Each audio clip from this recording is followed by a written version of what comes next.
Morning बच्चों। हमने आपको कल पढ़ाया था वर्ण विचार के 3 रूप स्वर, व्यंजन और अयोगवा। अयोगवा और व्यंजन मैंने कल पूरा किया। आज वर्ण विचार में ही आगे हम पढ़ाने जा रहे हैं र के रूप। ये र के रूप जो दिखाई दे रहे हैं, आपको लगता है कभी कभी कि र की मात्रा होती है या र के रूप होते हैं। र के रूप होते हैं, र की मात्रा नहीं होती। जैसा कि आप जानते हैं कि प्रत्येक वर्ण में स्वर मिला होता है, ऐसे ही र में भी स्वर मिला होता है। ये सामान्य तौर से हम इसको ऐसे लिखते हैं, रमेश, रहीम, रमज़ान, रजत। सब में जो रेड पेन के निशान लगे हुए हैं, ये बता रहे हैं कि ये स्वर के साथ हैं और इनसे इस शब्द की शुरुआत हुई है। ठीक है। र का दूसरा रूप है रेफ। आपको ये मात्रा दिख रही है, ये जो रूप है र का, ये दिख रहा है जो इंग्लिश के सी लेटर के जैसा दिखता है र के रूप में। ठीक है। यहाँ पे लिखा है कार्य, ये उसके नीचे लिखा है मुर्गा, गर्मी, धर्म, हर्ष, वर्ष। ये सब जो हैं ये मानक के अनुसार, ये हिंदी लेखनी में मानक के अनुसार अशुद्ध शब्द हैं। शुद्ध शब्द ये हैं, क्योंकि जब दो वर्णों के बीच में रा का प्रयोग होता है तो उसमें हलंत लगा के इसका प्रयोग नहीं होता, बल्कि वह दूसरे वर्ण के ऊपर रेफ के आकार में, रेफ के रूप में प्रकट किया जाता है। उसको दो वर्णों के बीच में जब र लगता है तो उसमें से उस हलंत न लगा के उसे दूसरे वर्ण के ऊपर लगाया जाता है। जैसे कार्य, मुर्गा, गर्मी, धर्म, हर्ष, वर्ष। हम र को यहाँ पे रेफ के रूप में लगाते हैं। ठीक है। का दूसरा रूप जिसे हम पदेन के रूप में लिखते हैं ऐसे। इसको आप समझ सकते हैं कि जब र से पहले वाला व्यंजन, क्या र से पहले वाला व्यंजन क्या हो, स्वर रहित हो। जैसे क। ठीक है। क हमने हलंत लगा दिया तो ये क्या हो गया, स्वर रहित हो गया। ठीक है। तो उस व्यंजन को, इसको पूरा लिखकर, उस व्यंजन को पूरा लिखकर क्या करते हैं, उसके पैरों में हम र की ये पदेन वाला रूप लगा देते हैं।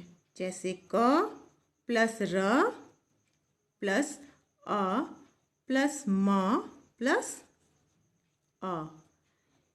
अब क्या बन जाएगा, ये क्रम। कहाँ लग गया, ये क के पैरों में। जैसा कि आप जानते हैं कि किसी भी कोई वर्णों के पैर तो होते नहीं कि उसके पैर में लगेंगे, तो हम क्या करते हैं, जब र के पहले वाला व्यंजन, क्या र के पहले वाला व्यंजन स्वर रहित होता है। जैसा कि आप जानते हैं सभी वर्णों में स्वर मिला होता है। स्वर रहित मतलब, रहित का मतलब होता है बिना, स्वर रहित होता है। तो उस व्यंजन को पूरा लिखकर उसके पैरों में र लगाया जाता है। ये सिंबल क्या कहलाता है, पदेन। क्या कहा जाता है, पदेन। पदेन मतलब जब पैरों में र को लगाया जाता है। जैसे प्रश्न, ग्रह, क्रम, चक्र। इसको हम दूसरे तरह से भी समझ सकते हैं कि पाई वाले व्यंजनों के साथ पदेन वाले र का प्रयोग होता है। ठीक है। और इसका एक रूप मैंने आपको और भी सिंबल के रूप में पहले दिखाया था। र का एक रेफ, दूसरा पदेन और तीसरा रूप, जैसे इंग्लिश में वी होता है वैसे ही उल्टे वी के रूप में भी लगा जाता है। ये भी र का एक रूप है। इसको लिखते हैं हम, ये ज़्यादातर वहाँ प्रयोग होते हैं, अक्सर वहीं प्रयोग होते हैं जिसमें क्या होता है, पहला तो ये ट वर्ग में ही लगाया जाता है। गोलाकार व्यंजनों के साथ इसका प्रयोग किया जाता है। किसके साथ किया जाता है, जो भी व्यंजन गोलाकार होते हैं। ट वर्ग का पूरा रूप, ट वर्ग आपको पता है, क वर्ग, च वर्ग, ट वर्ग, त वर्ग, प वर्ग, उसमें ट वर्ग में ये सिंबल लगाया जाता है, र का ये रूप लगाया जाता है, जैसे ट्रक। ठीक है, आप इसको ऐसे समझ सकते हैं, ट नीचे हलंत लगेगा ही क्योंकि ये वर्ण है और व्यंजन है, और व्यंजन में स्वर मिला होता है। फिर र, फिर ए, न प्लस अ। अब क्या बन गया ये बन गया ट्रेन। क्या बन गया? ट्रेन। ट आधा, ट ये इसका नीचे का हिस्सा गोल है, इसलिए हम इसे कहाँ लगाते हैं? ये मात्रा कहाँ लगती है? हमेशा गोल वाले व्यंजनों के नीचे। ये र का ये रूप इन्हीं वर्णों में लगाया जाता है। ठीक है, गोलाकार व्यंजनों के साथ र का यह रूप प्रयोग किया जाता है। ठीक है बेटा, र के 3 रूप। र के कितने रूप हमने आपको बताया? 3 रूप। पहला तो सिंपल सा है, सामान्य रूप, दूसरा रेफ के रूप में, और तीसरा क्या है? पदेन के रूप में, जिसमें एक खड़ी पाई वाले व्यंजनों के पैर में लगता है, दूसरा ट वर्ग में नीचे लगता है। ठीक है, अब हम आपको पढ़ाने जा रहे हैं आगत ध्वनियाँ। जैसे आगत मतलब आया हुआ। विदेशी भाषाओं से हिंदी में आई ध्वनियों को आगत ध्वनियाँ कहते हैं।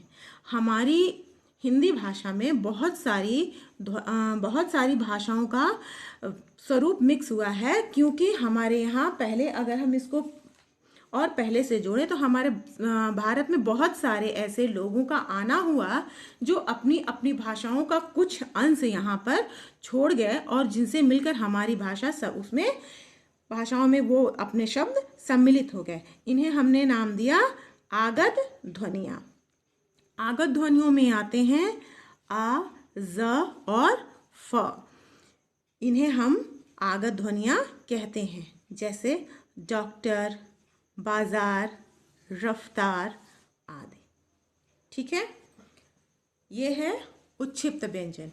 मैंने आपको बताया था नव विकसित अतिरिक्त वर्ण में भी मैंने आपको बताया था ड़ और ढक्कन तो नहीं, ढ कहेंगे इसको, चढ़ ना। ठीक है, ये दोनों कौन से व्यंजन कहलाते हैं? उच्छिप्त व्यंजन। क्या कहलाते हैं? उच्छिप्त व्यंजन। इनसे किसी भी शब्द का आरंभ नहीं होता, लेकिन ये शब्दों के निर्माण में इस्तेमाल जरूर किए जाते हैं। शब्दों का निर्माण इनसे होता है, लेकिन इनसे किसी शब्द की शुरुआत नहीं होती। ठीक है, इन्हें क्या कहते हैं? इन्हें उच्छिप्त व्यंजन कहते हैं। नेक्स्ट है संयुक्त व्यंजन।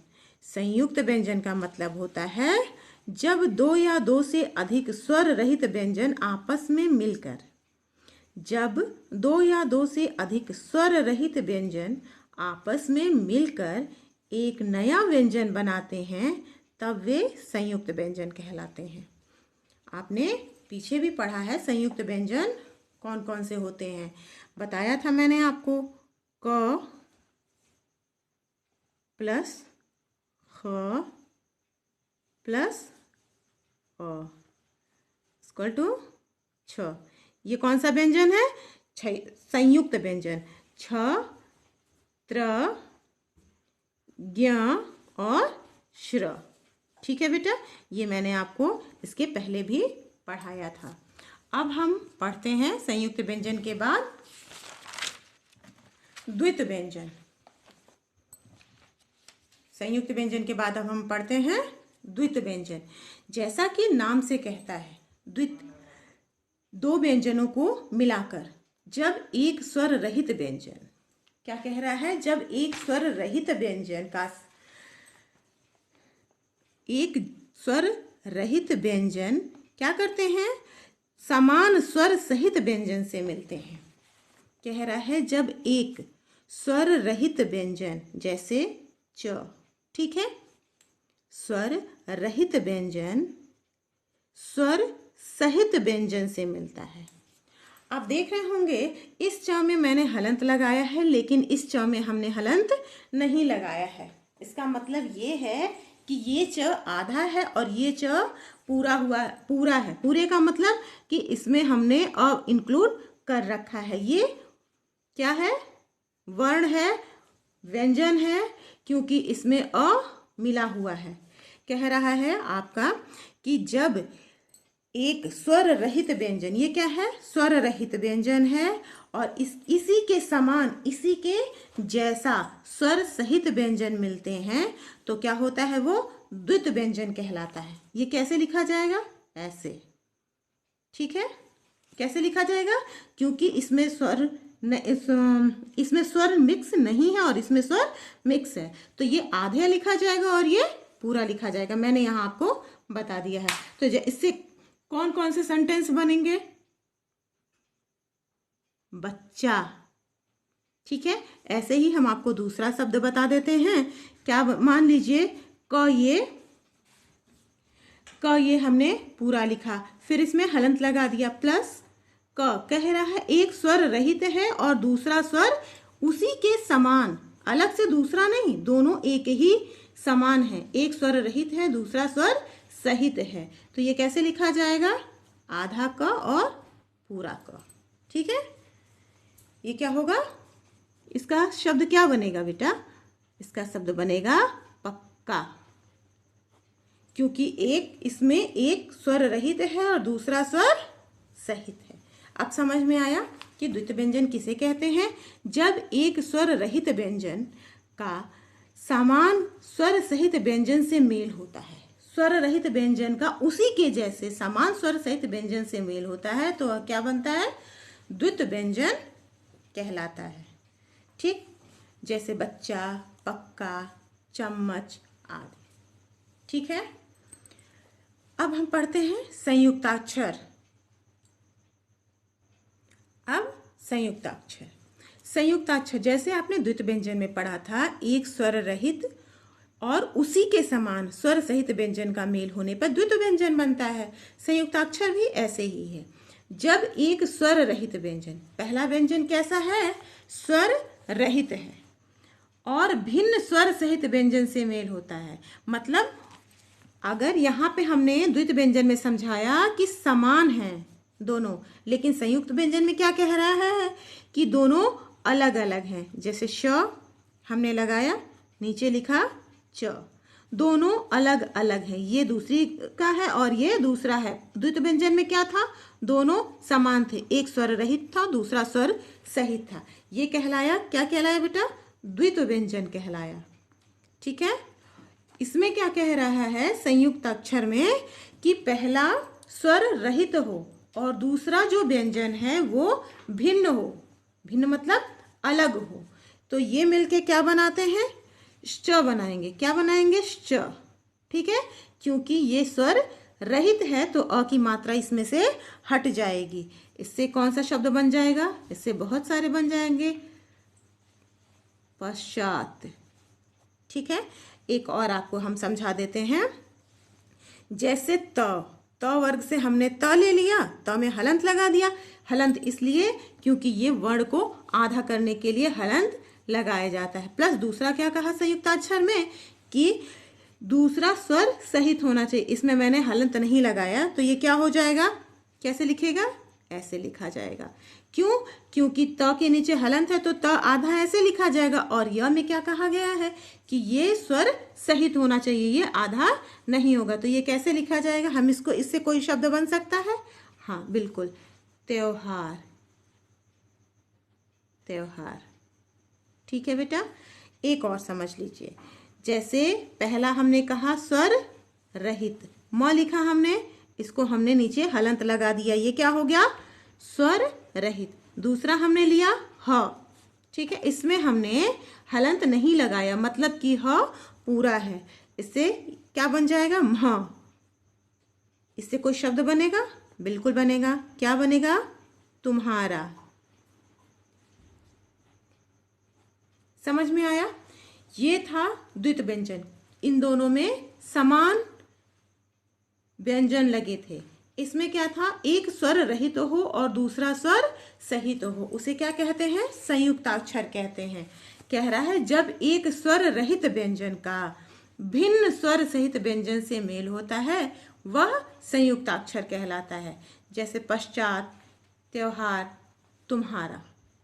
समझ में आया बेटा? अब हम आगे चलते हैं वर्ण विच्छेद पे। वर्ण विच्छेद आप जानते हैं, वर्ण विच्छेद का मतलब होता है, विच्छेद का मतलब होता है अलग अलग करना। ठीक है, अलग अलग करने का मतलब हमने किसी वर्ण को, हर वर्ण में कुछ भी लिखिए आप, मकान, म क, कप में आ की मात्रा, न, ये सब अलग अलग वर्ण कहिए, अक्षर कहिए, ये सब अलग अलग मिलके क्या बनाते हैं, एक शब्द का निर्माण करते हैं। वर्ण विच्छेद क्या करता है, इनको शब्द के वर्णों को अलग अलग करना ही वर्ण विच्छेद कहलाता है। शब्द के वर्णों को अलग अलग करना ही वर्ण विच्छेद कहलाता है। ये तो मैंने एक एक वर्ण को अलग अलग लिख दिया, और इसका सिंपल सा ये बनेगा क्या, म में क्या लगाएंगे, हलंत लगाएंगे, क्योंकि हमें वर्णों को अलग अलग करना, अर्थात इनमें से हमें स्वर को अलग करना है, तभी वर्ण विच्छेद होगा। म प्लस अ प्लस क में हलंत लगाएंगे, और उसके बाद किसकी मात्रा है, आ की, प्लस में क्या करेंगे हम, आ लिखेंगे, अ नहीं लिखेंगे बल्कि आ लिखेंगे। ठीक है, फिर प्लस न में हलंत लगेगा ना, प्लस आ। क्या हुआ, अब हम इसको कैसे पढ़ेंगे, मैंने आपको बताया है कि हर वर्ण व्यंजन स्वरों की सहायता से बोले जाते हैं। हमने ये मकान लिखा, इसको अलग अलग तोड़ के अलग कर दिया गया, ये क्या कहलाएगा, इसको अलग अलग करना क्या कहलाएगा बेटा, वर्ण विच्छेद। ठीक है, ये कहलाएगा वर्ण विच्छेद। हमने एक एक वर्ण को अलग अलग कर दिया। म प्लस अ क्या हो गया, ये दोनों मिलके क्या हो गए, म। ठीक है, ये दोनों क प्लस आ, ये दोनों मिलके क्या हो गए, का। न प्लस अ मिलके क्या हो गए, न। हमने इनको एक साथ बनाया तो क्या हो गया, मकान। समझ में आया वर्ण विच्छेद कैसे होता है, और फिर हमें इसे बनाना कैसे है, एक बार फिर समझ लीजिए। कोई भी शब्द ले लीजिए, आप अभी अपने नाम का वर्ण विच्छेद करिए। आपको आपका नाम पता है, आप अपने नाम का वर्ण विच्छेद अपनी कॉपी में करिए। हम बता रहे हैं दिवस, दिवस, इसको हमको कैसे अलग अलग करना है, कैसे करेंगे हम, पहले लिखेंगे द। ठीक है, द प्लस ई। ई क्यों लिखा हमने, क्योंकि द के ऊपर किसकी मात्रा है, किसकी मात्रा है बेटा, छोटी ई की। ठीक, छोटी ई प्लस व। ई भी स्वर है, हम द के साथ ई मिल गया, मतलब इसके साथ स्वर इंक्लूड हो गया। व के नीचे हलंत लगाएंगे, प्लस व खाली है तो इसमें हमने हलंत लगाया, तो अब यहाँ क्या लिखेंगे, लिखेंगे अ। ठीक है, अब हमने लिखा स में भी नीचे हलंत लगाएंगे, और क्या लिखेंगे यहाँ पे, प्लस अ। ठीक है, अब बन जाएगा द और ई मिलके क्या बने, दी। व और अ मिलके क्या बना, व। स और अ मिलके क्या बना, स। अब ये तीनों मिलके क्या बन गए, दिवस। क्लियर हुआ बेटा? इसी तरह से वर्ण विच्छेद आप अपने नाम को लिखिए और उसका वर्ण विच्छेद करिए। ठीक है, आज आपका वर्ण विच्छेद चैप्टर खत्म हो गया। आप ये कुछ सवाल हैं, कुछ प्रश्न हैं, आप अपनी कॉपी में लिख लीजिएगा। पहला आपने सब पढ़ लिया है, अयोगवाह। पहला प्रश्न है, अयोग वाह किसे कहते हैं?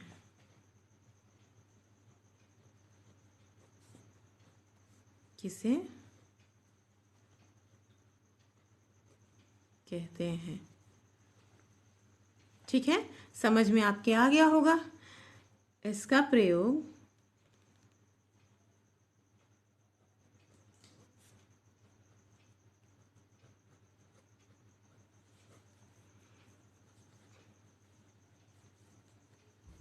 कितने प्रकार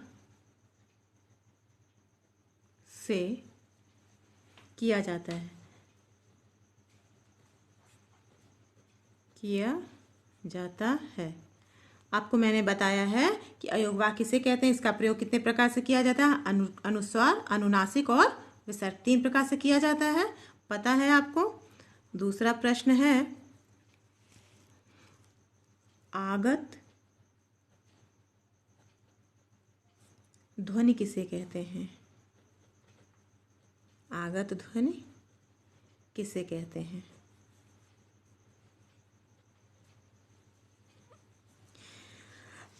उदाहरण के साथ इसे लिखना है, उदाहरण के साथ लिखें। मैंने आपको बताया है, एग्जाम्पल आपको बताया है कि क्या क्या होगा, जैसे लड़का, बच्चा। और तीसरा प्रश्न है स्पर्श व्यंजन, स्पर्श,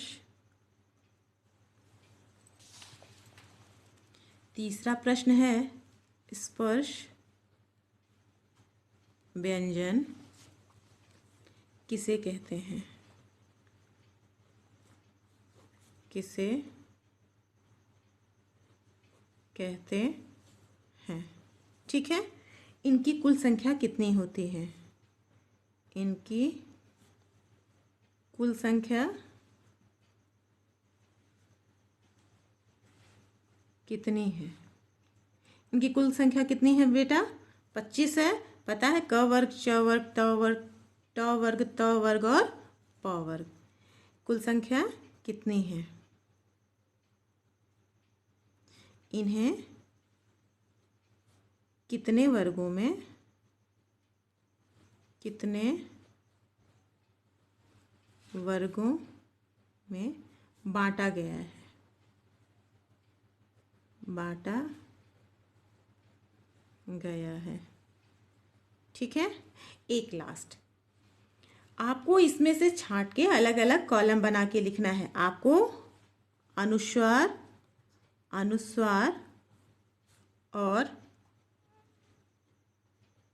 अनुनासिक वाले शब्दों को अलग अलग लिखना है। अब आप एक स्ट्रेट लाइन खींचिए और अनुस्वार और अनुनासिक वाले शब्द अलग अलग करके लिखिए, अनुस्वार और अनुनासिक वाले शब्द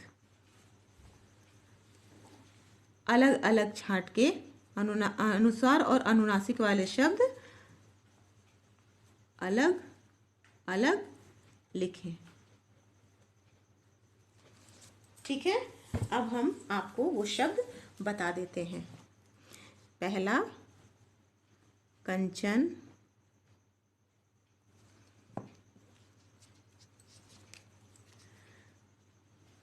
दूसरा कांच,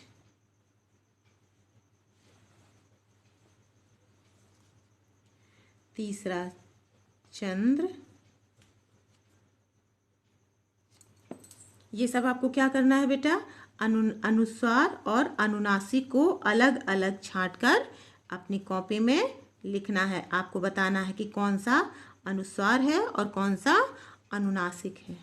ठीक है, आँख, चंद्र, चाँद, संत, आँख, हंस,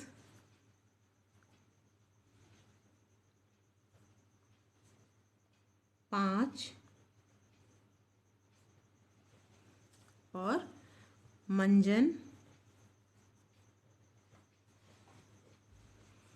संवाद,